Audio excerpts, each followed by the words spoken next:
Procedamos à análise da questão que nos foi enviada com solicitação de explicação ou de resolução. Ele defende que governos tomem ações para evitar que o preço dos terrenos suba demais e criem regulações para o uso da terra, como vetar que os espaços fiquem ociosos, esperando valorização, linhas 74 a 77. Muito importante lembrar que as linhas do texto estão delimitadas, mas é desnecessário voltar ao texto, porque todo o período foi apresentado de uma forma completa. Comando da questão em relação à primeira oração do período acima, é correto classificar a oração sublinhada.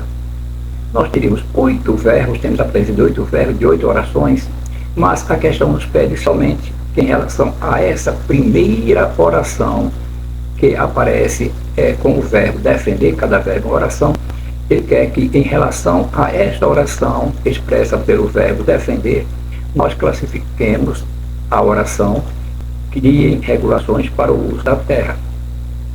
Então, primeiro detalhe, primeira armadilha, nós temos aqui uma conjunção coordenativa que poderia levar a um candidato menos experiente a pensar em uma oração coordenada sintética aditiva.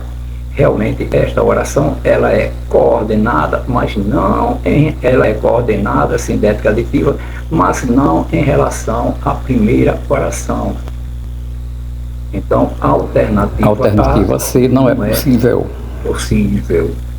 Observe que esta oração, ela no caso, atendendo à solicitação, esta oração em relação à primeira oração, observe que, na verdade, ele defende duas atitudes. Primeira atitude, que os governos tomem ações. Segunda atitude, que ele defende que os governos criem regulações. Então, esta oração que cria regulações em relação ao verbo defender, a oração que expressa pelo verbo defender, e a solicitação de classificação é realizada. Então nós temos, ele defende que os governos criem regulações, Observe que o verbo defender é um verbo transitivo direto.